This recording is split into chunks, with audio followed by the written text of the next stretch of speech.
7h18 e o destino é agora o Museu do Coa. É lá que se encontra a última exposição de Júlio Pomar. Foi inaugurada em março e reúne cerca de 200 obras que representam os mais de 70 anos de produção do artista, que morreu ontem aos 92 anos. Incisão do Tempo leva-nos numa viagem pelos trabalhos que marcam vários estados de produção do autor, num espaço onde estão obras do Paleolítico. Sobre essas, disse Júlio Pomar, é um tocar no fundo. É justamente aí onde as dúvidas e as inquietações se instalam que a arte começa a atuar. O repórter Afonso de Sousa leva-nos uma visita guiada com o diretor do Museu do Coa, Bruno Navarro.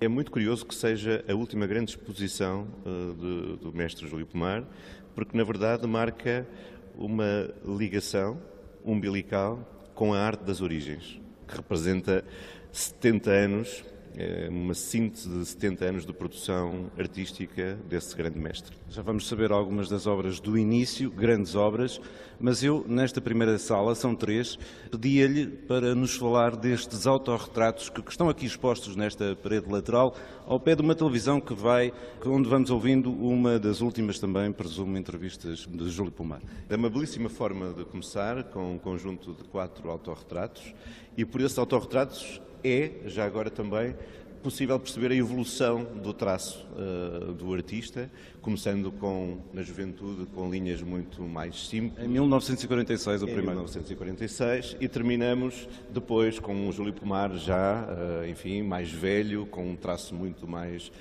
complexo e sempre com um nível de irreverência que todos lhe reconhecemos. E depois aqui deste lado, logo a seguir, temos um duplo autorretrato que tem uma história particular.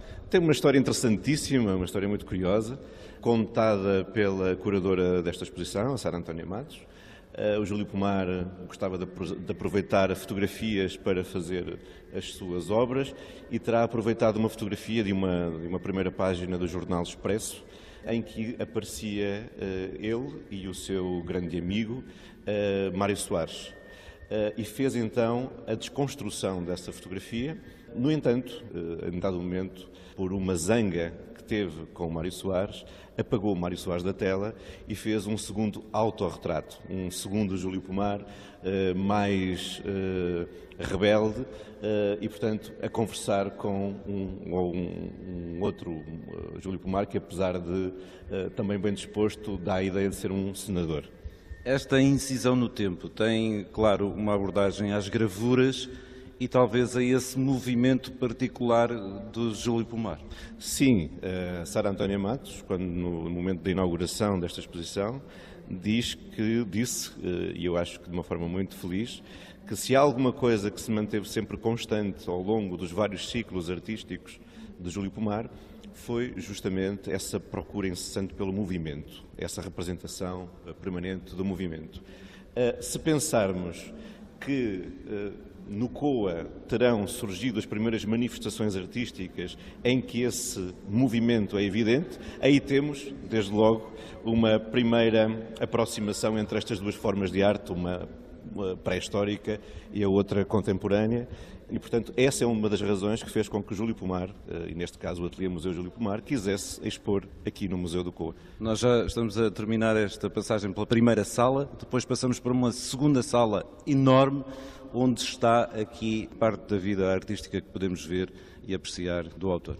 Esta segunda sala começa com uma série de representações da sua fase mais neorrealista, muito influenciado pelos pintores neorrealistas sul-americanos, também russos. Assume particular destaque esta magnífica obra Varina Comendo Melancia, uma obra de 1949, e depois passamos numa sequência cronológica para uma série de exercícios que Júlio Pomar fez em torno das representações de animais, os touros, as touradas. Interessou-se muito por essa temática, assim como, depois de ter ido para Paris, interessou-se pela temática das corridas de cavalos e, portanto, é a fase seguinte que aqui está representada, onde é particularmente evidente aquela noção de movimento que nós falámos há pouco. Sendo que esta representação dos animais é também um aspecto que há em comum, que existe em comum entre a obra de Júlio Pomar e, naturalmente, a obra dos nossos gravadores pré-históricos. De particular interesse este estudo em vermelho, em que Júlio Pomar ter-se aproximado à arte abstrata. sendo que nunca foi essa a via que ele, na verdade, procurava, e depois, por isso, há uma espécie de retrocesso com um conjunto de colagens feitas em acrílico, talvez aquela fase dos anos 70, com motivos mais eróticos. E muito mais coloridos? Muito mais coloridos, o aproveitamento do corpo feminino, nomeadamente até da sua própria mulher, Graça Lobo, e aqui uma belíssima tela alusiva ao 25 de Abril, mantendo também essa temática mais erótica e sensual do corpo feminino. Depois passamos para um conjunto de desenhos feitos para a produção de tapeçaria de Porto Alegre.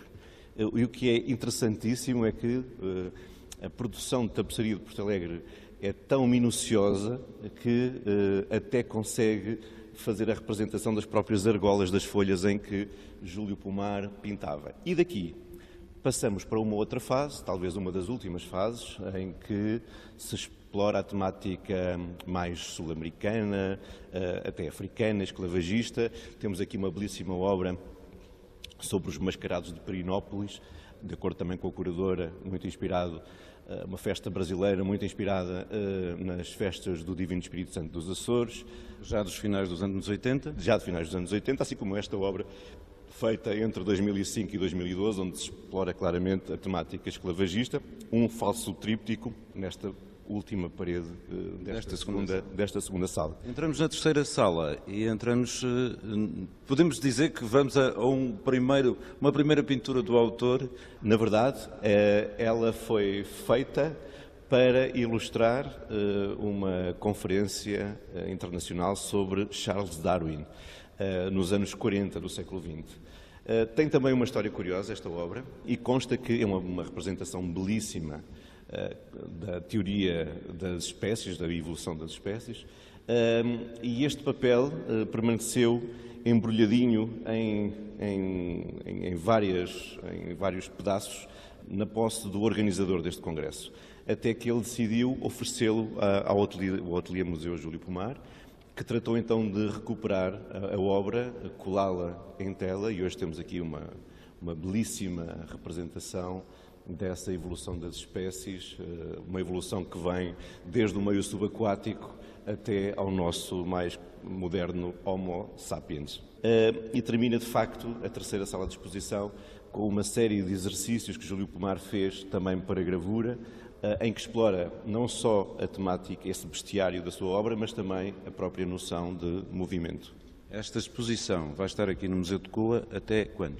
Esta exposição vai estar aqui no Museu do Coa até 5 de agosto. Será, aliás, uma belíssima forma de homenagearmos a memória deste grande artista português, é conhecer mais a sua obra e, portanto, todos os portugueses, naturalmente, estarão convidados para virem aqui e conhecerem aquilo que é uma síntese de uma obra enorme, sendo que há uma citação curiosa de Júlio Pomar.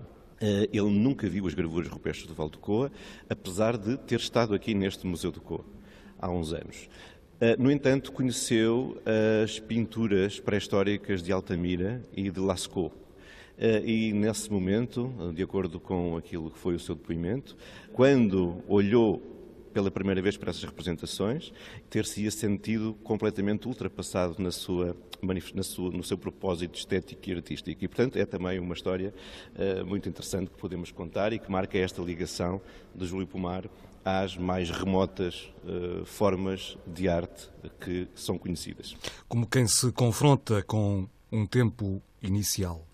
Júlio Pomar morreu ontem aos 92 anos. Como ouvimos, esta exposição, a última dele em vida, Incisão no Tempo, pode ser vista até ao dia 5 de agosto. Um trabalho de Afonso de Sousa.